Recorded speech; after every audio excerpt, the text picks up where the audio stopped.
ইসরায়েলের যৌথ বাহিনী তাতে পুরো খার্গে তছনছ করে দিয়েছে। অর্থাৎ ইরানের বুকে দ্বিতীয় সবচাইতে বড় হামলার শিকার করেছে এই মুহূর্তে ইসরায়েল এবং আমেরিকা। এর পাল্টা হামলা করবে সেটা সবাই জানে।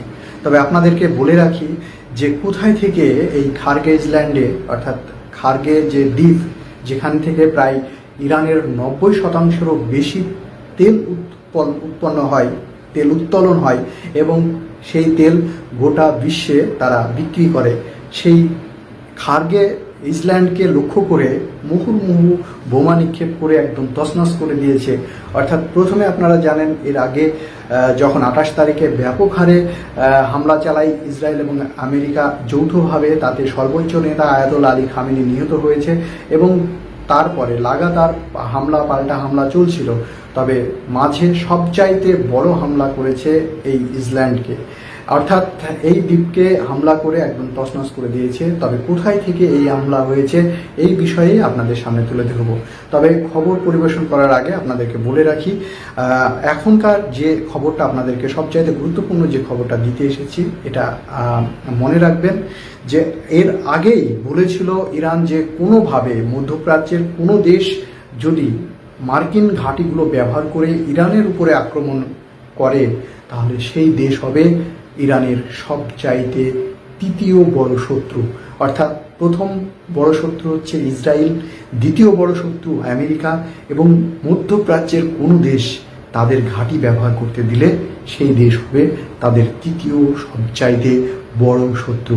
তাই স্বাভাবিকভাবেই আমরা বুঝতে পারছি যে এই খার্গে আইল্যান্ডে, খার্গে দ্বীপে কোন দেশ থেকে হামলা চালিয়েছে এটা সুনিপুণভাবে স্যাটেলাইটের মধ্য দিয়ে খুঁজে বের করেছে ইরান। এবং ইরান এই মুহূর্তে দাবি করছে, ইরানের পররাষ্ট্রমন্ত্রী আরাকচি বলছে যে এই আইল্যান্ডের উপরে আঘাত এনেছে আরব আমিরাতের মাটি ব্যবহার করে। আরব আমিরাতের দুবাইয়ের যে মার্কিন ঘাঁটি আছে সেই মার্কিন ঘাঁটি ব্যবহার করে ইরানের আইল্যান্ডে অর্থাৎ খার্গে দ্বীপে ব্যাপকভাবে হামলা চালিয়েছে। আর এর প্রতিশোধমূলক বলেছে যে যেহেতু আমরা খুঁজে বের করেছি দুবাইয়ের মার্কিন ঘাঁটি ব্যবহার করেছে ইসরায়েল এবং আমেরিকা, তাতে আগামীতে লক্ষ্যবস্তু হতে চলেছে দুবাই। অর্থাৎ দুবাই যে লক্ষ্যবস্তু হতে চলেছে সেটা বোঝাই যাচ্ছে।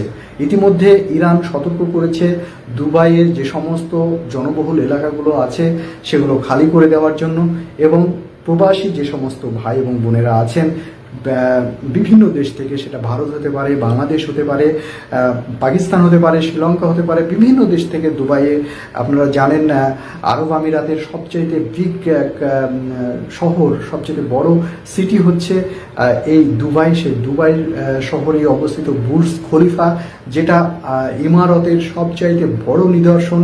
আমরা এর আগেও দেখেছি ঠিক বুর্জ খলিফার পাশেই ইরান মিসাইল অ্যাটাক করেছিল, তবে সেখানে হতাহতর খবরও আমরা খুঁজে পেয়েছিলাম বা আমরা সেই সময় আপনাদেরকে জানিয়েছিলাম যে ইরানের মিসাইল হামলায় কতজন মানুষ নিহত হয়েছে বা আহত হয়েছে। সুপ্রিয় দর্শক, ইরান কিন্তু বারবার মধ্যপ্রাচ্যকে বলছে যে আমেরিকা এতদিন পর্যন্ত তোমাদেরকে যেভাবে শোষণ শাসন করেছে, এটা আমেরিকা কোনোদিন তোমাদের বন্ধু হতে পারে না। বন্ধু তোমরা কেন করতে যাবে? তোমাদের যে পরিমাণে সম্পদ আছে, তোমাদের যে পরিমাণে অর্থাৎ আরব আমিরাত সহ সৌদি আরব, মধ্যপ্রাচ্যের তেল ভাণ্ডার সম্মিলিত যে দেশগুলি আছে তারা তো বিলিনিয়ার, তারা তো ক্রোড়পতি, তারা তো ধনী। এই সমস্ত ধনী দেশগুলো কেন আমেরিকা ইসরায়েলের গোলামি করবে? ইসরায়েলের কি আছে? ইসরায়েলের তো সব মিলে 1 কোটি জনগণ হবে না, তাহলে তাদের কেন গোলামি করতে যাচ্ছ তোমরা? তোমাদের নিজস্ব যে প্রপার্টি আছে সেই প্রপার্টির উপরে যদি তোমরা বসে থাকো, আমেরিকা তোমাদের কাছে ডিল করবে তাদের স্বার্থে, আর তোমরা তোমাদের স্বার্থটা দেখে নেবে। আর এই জায়গাটাই ইরান সবচাইতে ভালো করে শক্ত করে ধরেছে। আর এখান থেকেই আরব আমিরাত কিন্তু কথা শুনছে না। আরব আমিরাতকে মাসুল দিতে হবে, এবং মাসুল দিতে গিয়ে আমরা দেখেছি আমেরিকার ব্যাংক লক্ষ্য করে, সিটি ব্যাংক লক্ষ্য করে মুহুর্মুহু মিসাইল যেভাবে নিক্ষেপ শুরু করেছে তাতে ভেঙে তছনছ করে দিচ্ছে। একটা কথা মনে রাখবেন, ইরানের হাতে যে দূরপাল্লার ক্ষেপণাস্ত্রগুলো আছে প্রায় 1000 থেকে 10,000 কিলোমিটার ডিস্ট্যান্স যদি মেনটেন্স করে তারা যদি নিক্ষেপ করে, তাহলে এই সমস্ত মধ্যপ্রাচ্যের দেশগুলো তো ইরানের একদম কাছে, সবচেয়ে পার্শ্ববর্তী দেশ, প্রতিবেশী দেশ। এই দেশগুলোকে আক্রমণ করতে গিয়ে তাদের দ্বিতীয়বার ভাবতে হবে না। তারা কিন্তু বলছে যে তোমাদের দেশের কোনো প্রপার্টিকে আমরা লক্ষ্যবস্তু করছি না, আমরা লক্ষ্যবস্তু করছি সেটা হচ্ছে মার্কিন ঘাঁটিগুলো। তোমরা যত দ্রুত সম্ভব তাড়াতাড়ি এই ঘাঁটিগুলোকে সরিয়ে নিতে বলো। ইতিমধ্যে সবচাইতে এই মুহূর্তের বিগ ব্রেকিং নিউজ, ইতিমধ্যে সৌদি আরবের যুবরাজ সালমান বলেছে মার্কিন ঘাঁটি নিয়ে যাওয়ার জন্য। আরব আমিরাতে হামলা যখন শুরু করেছে সালমান, তখন মার্কিন দূতাবাস এবং মার্কিন যে সেনাঘাঁটি আছে সৌদি আরবে সেগুলোকে দ্রুত সরিয়ে নিয়ে যাওয়ার জন্য বলেছে। অর্থাৎ বোঝাই যাচ্ছে আমরা যেভাবে আপনাদের সামনে খবর তুলে ধরছি, যে প্রত্যেকটা সময় প্রত্যেকটা মুহূর্তে আমরা আপনাদেরকে তুলে ধরবো ইরান কোন জায়গাগুলোতে অ্যাটাক করছে, ইরানের উপরে কোথায় থেকে আক্রমণ হচ্ছে। স্বাভাবিকভাবে আমেরিকা ঘাঁটি যখন ব্যবহার করেছে, এই আরব আমিরাতের দুবাইয়ের ঘাঁটি ব্যবহার করেছে, স্বাভাবিকভাবে দুবাই এখন লক্ষ্যবস্তুতে পরিণত হয়েছে।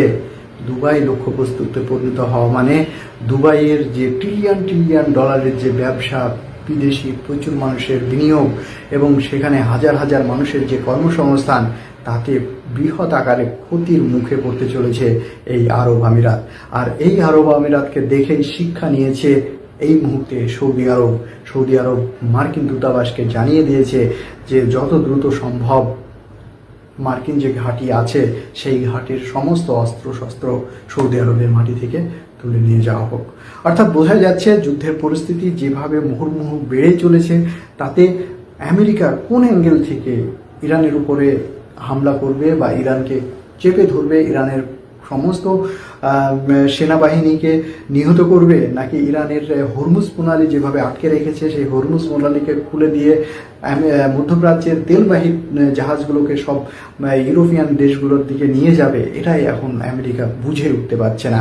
তবে বলা বাহুল্য এই মুহূর্তে আপনাদেরকে সবচাইতে গুরুত্বপূর্ণ যে বিষয় সেটাই হচ্ছে সৌদি আরবের যুবরাজ সালমান কিন্তু বলে দিয়েছে, আমেরিকার দূতাবাসকে বলে দিয়েছে যে যত দ্রুত সম্ভব সৌদি আরবের যে মার্কিন ঘাঁটি অবস্থিত আছে সেগুলোকে সরিয়ে নেওয়া হোক। কেননা আরব আমিরাতের দুবাইয়ের যে পরিমাণে আক্রমণ শুরু করেছে এই মুহূর্তে ইরান, তাতে এই দুবাইয়ের যে বৃহৎ শহর, সেই বৃহৎ শহরে ছড়িয়ে ছিটিয়ে আছে আমেরিকার বিভিন্ন ধরনের প্রজেক্ট, বিশেষ করে ইমারতে বড় বড় বিল্ডিং থেকে শুরু করে সেন্ট্রাল ব্যাংক, অর্থাৎ আমেরিকার সেন্ট্রাল ব্যাংক যেভাবে প্রতিষ্ঠিত করে রেখেছে, আমেরিকার মার্কিন ঘাঁটি যেভাবে প্রতিষ্ঠিত করে রেখেছে, এই মুহূর্তে ইরানের লক্ষ্যবস্তু কিন্তু এইগুলো আমেরিকার এবং ইসরায়েলের সেনাঘাঁটিগুলো। অর্থাৎ দুবাইয়ের সাধারণ মানুষের উপরে ইরান কোনোভাবেই আক্রমণ চালাতে চাইছে না। তবে এই হামলা শুরু হলে সাধারণ মানুষেরও মৃত্যু হতে পারে, এটা আশঙ্কা করা হচ্ছে। তবে তারা কোনোভাবেই চায় না যে সাধারণ মানুষ এই যুদ্ধে নিহত হোক।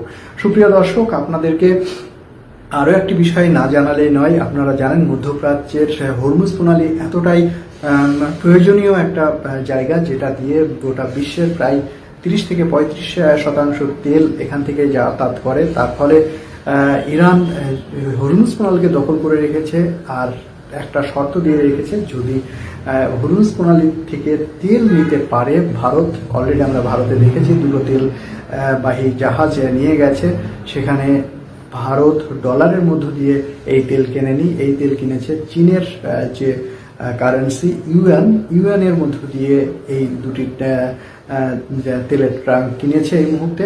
আগামী দিনে আরও যে তেল আসতে চলেছে ভারতে, অর্থাৎ ভারতের আর দুশ্চিন্তা থাকছে না। ভারতের আপামর জনসাধারণ প্রায় 150 কোটিরও বেশি জনগণ অনেক চিন্তায় ছিল গ্যাস এবং তেল নিয়ে, তাই গ্যাস এবং তেল অনেকটাই স্থিতিশীল অবস্থায় যাচ্ছে। এটা হচ্ছে সবচাইতে ভারতের জন্য, ভারতের আপামর জনসাধারণের জন্য খুব একটা সুসংবাদ।